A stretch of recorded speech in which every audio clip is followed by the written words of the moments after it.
ever not working. Head and Shoulder Scalp Shield, never not working. Every time I open one of these bottles, I hear trumpets and big band music. The Creole seasoning is a sodium-free and sugar-free blend that's versatile enough to put on anything. One of the first blends I developed more than 8 years ago, the Creole seasoning has an unmistakable aroma, a bold flavor, and a little heat for character. Thank you guys for what you do for HBCU athletics. This is a fantastic avenue for all of us. This is our ESPN, so we love what you guys do. Bryan, AD, Roy, all you guys at BCSN. We really appreciate what it is that you guys do for us.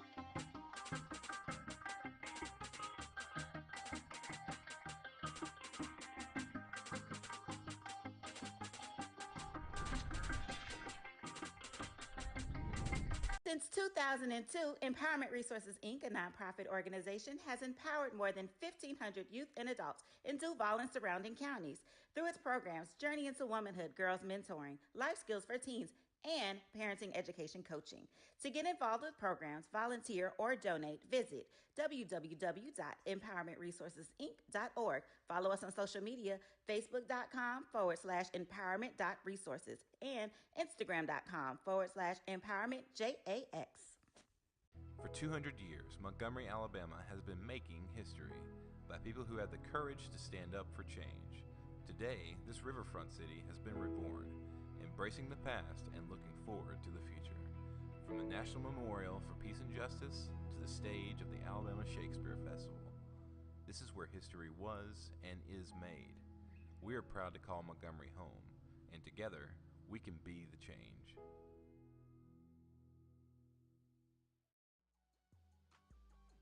This is the Dean of the College of HBCU Sports, Kenyatta Cavill of Dr. Cavill's Inside the HBCU Sports Lab with Mike Washington and Charles Bishop.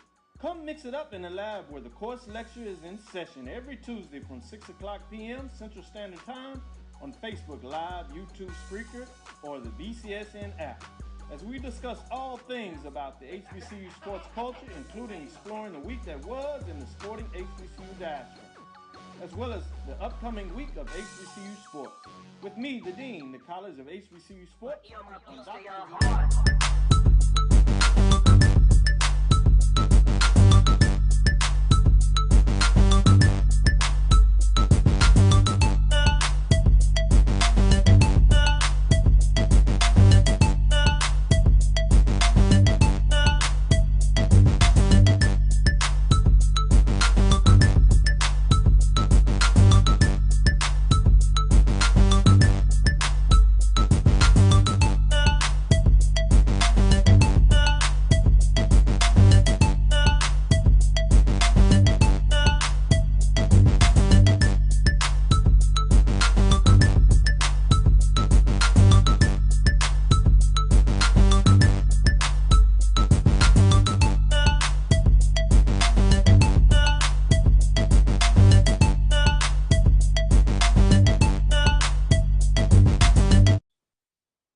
Welcome back to the BCSN Sports Wrap. Bryan Fulford here, and it's a pleasure to be joined by head coach Chris Wright of Talladega. The Tornadoes are in the Fab Four of the NAIA National Men's Tournament. Coach, congratulations. How you doing today? Hey, there's not too many teams still alive, so hey, I'm doing a lot better than the alternative for sure. I appreciate it. Yes, sir. Yes, sir. What an amazing run for your team. You guys started the tournament hosting a pair of games in your own gym. That was pretty amazing as a 2 seed going into the tournament. And then you get into the round of 16, which that's what the NAIA calls it, I believe, or it's called another phrase in another tournament, but we'll call it the round of 16. And it's win in advance, and everything is in Kansas City, Missouri. And so here we are in between those two games, and 2 games left to 4 teams left, 2 games before you achieve that goal. What kind of emotions are going through your mind right now as you try to stay focused on the moment? You know, to be honest with you, I don't think it's quite hit me yet, right? Like, you know, as a coach, your dream and is always to win a national title. And that's something we talk about, you know, in recruiting from the first team meeting that we have. And, you know, for us to be this close to where you can taste it is, it's kind of surreal. Mm-hmm. Mm-hmm. And yeah, I mean, you guys have, I mean, been one of the highly ranked teams all year in the nation. And so we've kind of, as we've watched you guys all year, we've kind of had this anticipation that you guys were capable of being where you are. So to kind of, if you're able to step, and I know it's hard to do in the moment, but if you're able to kind of step back, you know, you said it, this is where you guys thought you should be, right? And so it kind of feels, what's the mindset of the players? How have your players reacted to this situation in the moment that they're in right now? You know, it's great. You know, there's nothing better as a head coach than to see your players happy and to see all the hard work that they put in, you know, come to pay off. But, you know, they understand, like, none of us, you know, do what we do to come in fourth place in the country, right? And so I think they've been, you know, extremely locked in. You know, I do think they've enjoyed themselves and had a good time, but they understand that the job's not done. You know, at the beginning of the tournament, we said, hey, it's a 6-game season. And so now it's a 2-game season. And, you know, we realized that we can't get to 2-0 until we get to 1-0. So hopefully we can continue to prepare the right way and go out and win tomorrow night. The environment there that the NAIA builds, it's I kind of find it interesting, the fact that they bring all 16 teams into, you know, this environment. You had 8 games on beginning on Thursday, so you guys almost get a chance to, if you choose to, watch the whole other side of the bracket, and then you have your games on Friday. What's it been like being in that environment with 15 other coaches, all and players, all trying to chase that one trophy, that one title? Yeah, you know, and for me, you know, I'm feel very blessed. I think this is my 6th time in Kansas City, either as a head coach or an assistant coach. And you know, it used to be where it was a 32-team tournament here, and since the NAIA Division 1 and 2 combined, now it's just the you know, as you'd say, the round of 16 that is here. But, you know, I really wish the NAIA would have left that alone. And you know, basketball in NAIA is the premier sport. And so you know, I do hope they go back to having all 32 teams here, which is great. But yeah, being able to be a part of 2 days of opening round basketball was, man, it was awesome. It was really neat.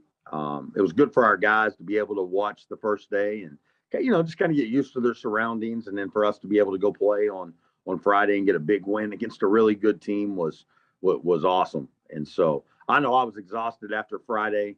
And so having this kind of day off between games has been great. My batteries are definitely recharged. So, you know, I hope our guys are as well.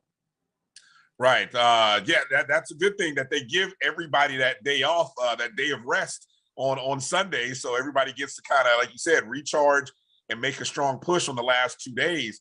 Let's kind of go back over the 2 previous games that got you into the Fab Four. On Friday, you took on a Jamestown school from North Dakota, beating them 67-56.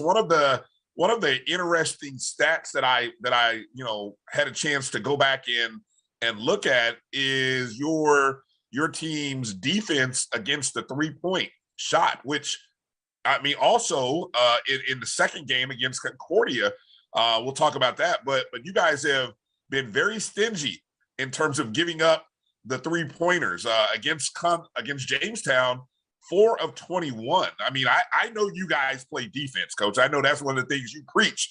But were you even a little shocked when you go back and look at the box and say, did we really hold them to 4 of 21 from outside the arc? I mean, come on, you had to be a little shocked at that. You know what? I think more relieved than shocked. You know, they have maybe the best forward in the country in Mason Walters. I mean, averaging 25 and 13.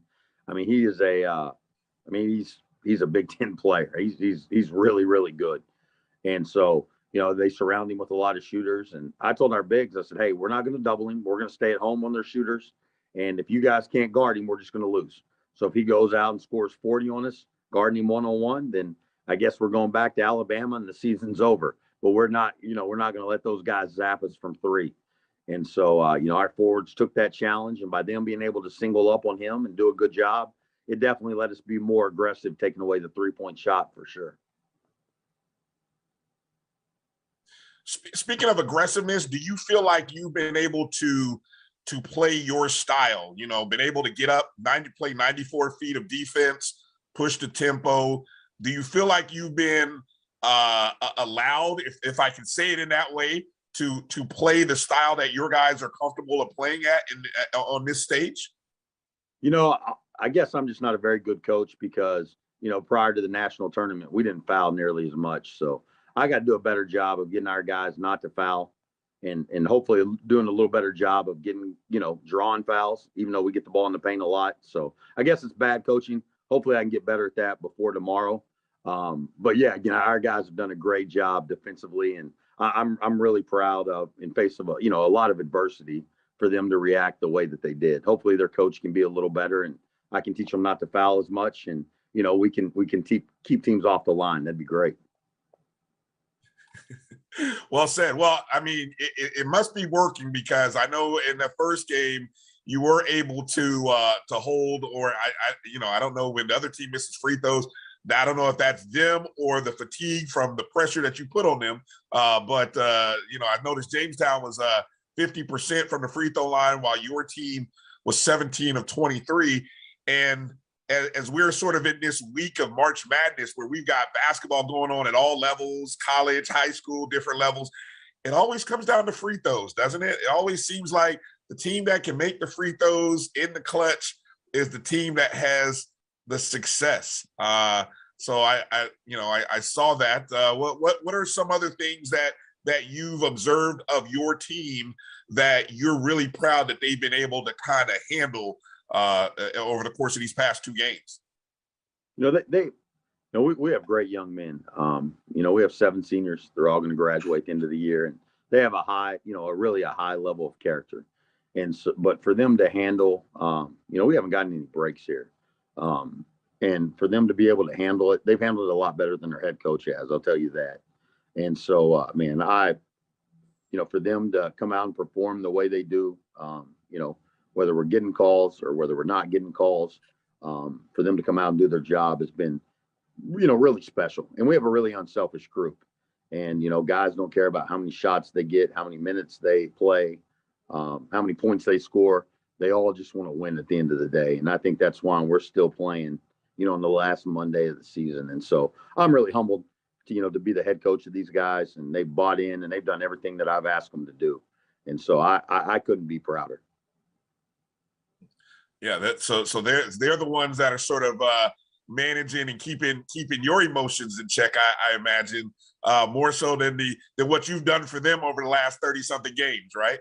Hey, there's no doubt, right? Like, you know, in our program, we talk about it all the time. We're about the truth. And so, yeah, what you're saying is definitely the truth.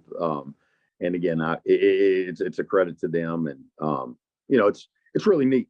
You know, no HBCU has won a national title, you know, in college basketball since 1977, since Texas Southern last did that as part of the NAIA. And so, you know, for me and for our team, like that means a lot. And so, you know, it's bigger than us. It really is. And so obviously I want to win a national championship for our players, for our staff, for my wife, who deals with a lot during the season, for me.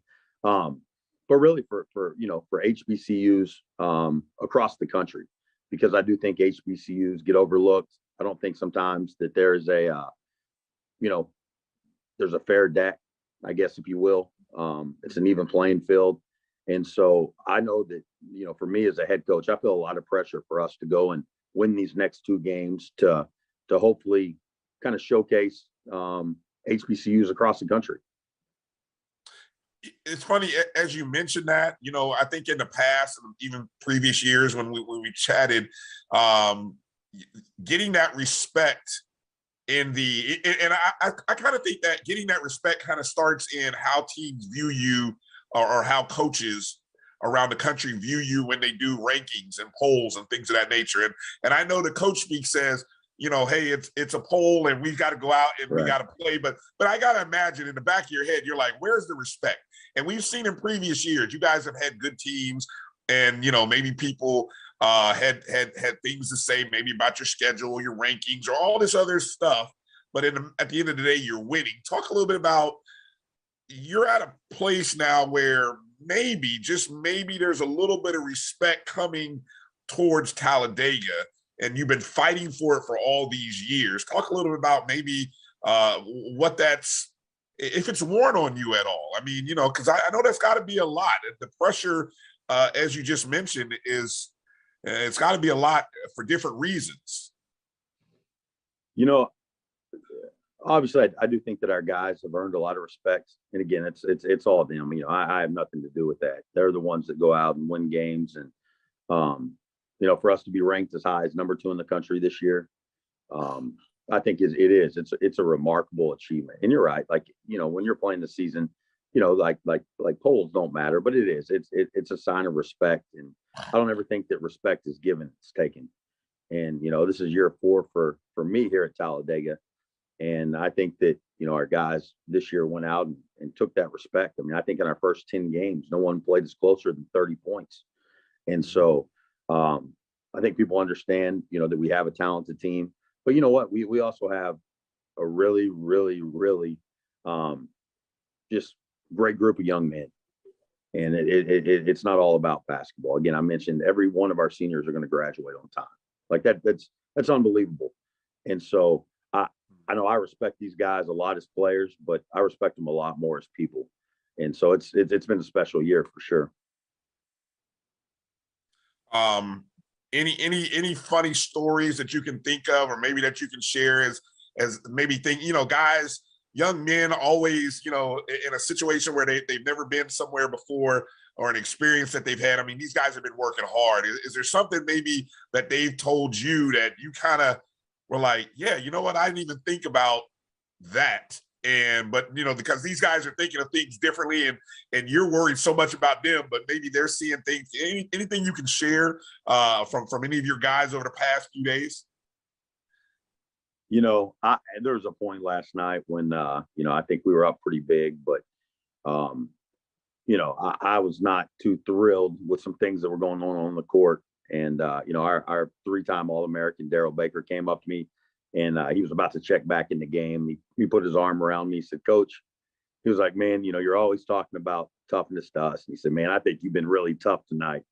He was like, you know, he's like, because a lot of people wouldn't have handled it. And I was not perfect by any means last night, but he was like, the way you've handled it, he was like, you know, old Coach Wright would have probably got tossed out of here. And so, you know, that meant a lot to me. And to hear that coming from, you know, your best player, and a guy that's, you know, he's a grown man and he's going to go make a lot of money playing basketball after this. But, you know, it was neat. And, you know, again, just to see how bought in they've been, and how much winning really means to them is, it's awesome. And I think that's the best thing about coaching, just besides, you know, being able to impact young men's lives, is being able to be a part of a team and being able to be a part of something that's a lot bigger than you are. And so I'm a small piece of this. All the credit goes to our players and our assistant coaches, but it's been really cool. It's been, and again, I don't think that us being in the Final Four has really, you know, truly hit me yet. Right. Well, hopefully it won't until Wednesday morning, when you're waking up with a net around your neck, you know, the net's hanging on your neck, and glitter in your hair and all that other stuff. So hopefully that's when it all hits you. But as we look forward to Monday night's contest against Thomas More out of Kentucky, I believe they're a 2 seed as well. You play the second of 2 games. And look, we knew that the Southern States was a tough league. Between yourselves, Loyola, who's also in the other side of the bracket, I believe Faulkner and Stillman all having gone to the tournament, we knew you were in a tough league. It's got to feel good that, you know, 2 of the 4 teams are Southern States, and you know, we're all rooting for, that the Southern states to come together. But have you heard from other coaches in the conference in terms of any text or comments or any congratulatory text just of getting to this point? What's the vibe from the rest of the conference? It's been really nice. We won on Friday night, and I literally had 82 text messages. And so, it's been really cool to have a lot of friends and family. And there's been, a few coaches in our league that have reached out. And again, that's very humbling. And, Southern States, it's a good league. Loyola, to me, right now, they're the best team in the country. I mean, obviously, we lost 3 close games to them, but Coach Hollowell and his staff have done a phenomenal job, and they have really, really good players. But, man, it would sure be great to be in a national championship and, if they win, to get try number 4 at them. So, and I'll tell you what, if we are, sitting here on Tuesday night with the net around my neck, you and I will have a lot more candid interview on Wednesday. That's for sure. All right, I'm gonna take you up on that. That's for sure. Tell us a little bit. What have you kind of been to pull away from this upcoming matchup against Thomas More? What do they do well? What kind of areas are your guys going to have to be on their toes and prepared for from them? Well, I tell you this, I don't think I'm going to sleep very well tonight. They have really, really good players. They're very, very well coached. They execute their stuff. They guard. They're tough. They're very tough. We're going to play really well to beat them. And, we definitely have a chance to, but it's, in my mind, it's a 50-50 game on a neutral court. And so we're going to have to execute our game plan. We're going to have to take away easy baskets. We're going to have to take away, the 3-point line. But again, they have a really, really good big inside, a couple of really good bigs that we're going to have to kind of neutralize. And so it's going to be a big challenge for us, but I'm definitely looking forward to the game tomorrow. And, we always talk to our guys that, the toughest team always wins. And so, the toughest team out of our game tomorrow is going to, go play for a national championship on Tuesday. I was just thinking as I'm watching games and I'm thinking about personal experiences and listening to winning coaches talking. And I was trying to think, what is that one thing? Because I think it's that old adage, everybody has a plan until they get hit in the nose, something like that.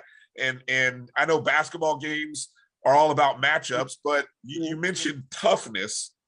Is that what it's, when you think about one thing, and as you prepare to talk to your guys that last time before you head out on the court for Monday's Fab 4 game, is it simply toughness, or what is it? Maybe take us behind the scenes as best as you can and give us what's that 1 or 2 things that your guys are going to have to really excel at? Yeah, no, I do think it is toughness, and that's hopefully that's our DNA. That's who we are at Talladega. Like if you go talk to any college basketball coach in the summer, every coach, regardless of what level and who they are, they're going to talk about how talented, right, their incoming class is. And then for all the teams that don't have the year that they want to have, if you talk to them in March, they're going to talk about how soft they were and how they weren't tough. And so, from day one, we signed a player that was, that was a top 100 player in the country that was at LSU. He wasn't tough enough to make it for us. And you don't ever want to lose a guy. I mean, we had another guy that, was 17 points a game at a Division II, but he couldn't buy into what we were doing. And those guys would both be starters playing huge minutes for us, but they weren't tough enough to make it. And so, that's why we're playing right now. And yes, we have really, really good players. We have a lot of talent on this team, but, we're playing on the final Monday because, we're extremely tough. We lead the country in, points per game allowed. I believe we're second in defensive field goal percentage. We don't turn the basketball over. Our guys move the ball. We're unselfish. And so for me, at the beginning of the year, knowing with the talent that we had, if we could get our team to be tough, I thought we would have a chance to be in the position we are right now. Well, congratulations, Coach. Everything up to this point, and continued success here in these final 2 games. Monday night, 8 p.m. Eastern, 7 Central. in Kansas City, Missouri. Talladega taking on Thomas More. It's the second game of the Fab Four. On the other side, earlier, 5 p.m. Central, 6 Eastern, Arizona Christian against Loyola, who's also in the Southern States. And the championship will be on Tuesday on ESPN or ESPN 2 or 3, one of the ESPN networks, I think, at 7 o'clock for the championship. So we are going to be, as we do our show Monday, because even though we're taping this the day before, as we're doing our show Monday, we will be having a watch party during our show and watching, because we've been ingrained with you for like the last 3-4 years. So we feel like you're one of our team. So we got your back, Coach. And so HBCU, the diaspora will be rooting for you. We understand this is your moment, and we're proud of you guys, and we are excited to see you guys. And I personally just thank you for your time, Coach. You're always accessible, and good luck. Do some yoga, stay relaxed. Try to get do at least a couple hours of sleep, and Coach, have a good time. Enjoy the moment, okay? Ryan, hey, I appreciate you, sir. You're a big time, and if I was a tad bit flexible, I think yoga would be a great idea. But man, if I tried to do some yoga tonight, you might not see me tomorrow. I'd pull some muscles I didn't know I had. But hey, no, thank you again, sir. We really appreciate your support and your kindness, and you guys are really good at what you do. So thank you so much. All right, thank you again, Coach Chris Wright, Talladega College Tornadoes taking on Thomas More and the Fab Four, and then hopefully playing in the championship game on Tuesday night. All right, Coach, God bless to you, the staff, your family, and all the players. You guys be well, be safe, and go get them. Bring it home, all right? Thank you, sir. Have a good night.